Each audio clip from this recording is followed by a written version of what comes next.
ये बहुत बड़ा डिसीजन लिया सरकार ने कि इसको हर एंगल से, terrorist angle, sabotage angle, technical angle या ऑपरेशंस के एंगल से भी चेक किया जाएगा।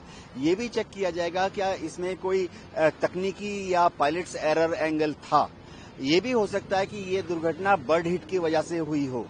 इसलिए सरकार ने क्या किया है कि एयरक्राफ्ट एक्सीडेंट इन्वेस्टिगेशन ब्यूरो के जो टॉप इन्वेस्टिगेटर्स हैं उनको अहमदाबाद भेजा है।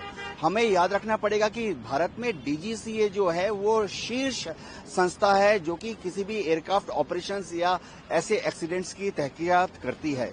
अब इस एक्सीडेंट इन्वेस्टिगेशन ब्यूरो के जो वहां गए हैं उसमें जो पायलट्स हैं, इंजीनियर्स हैं और एयर ट्रैफिक कंट्रोलर्स हैं, वो वहां जाकर जो डिजिटल फ्लाइट डेटा रिकॉर्डर है उसको अपने काबू में ले लेंगे।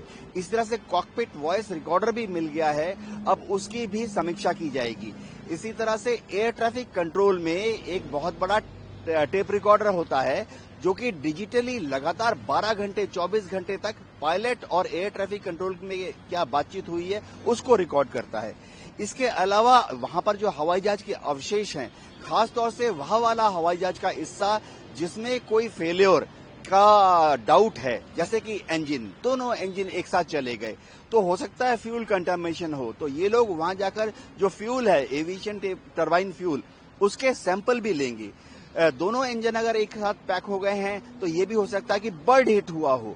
बर्ड हिट यानी ये चील, बाज, बड़े बड़े गिद्ध झुंड के झुंड उड़ते रहते हैं। कभी कभी लाखों बार में एक बार ऐसा होता है कि 2 चील या 2 गिद्ध एक साथ दोनों इंजन में चले गए, जैसा कि हम याद कर सकते हैं हडसन रिवर केस में हुआ था।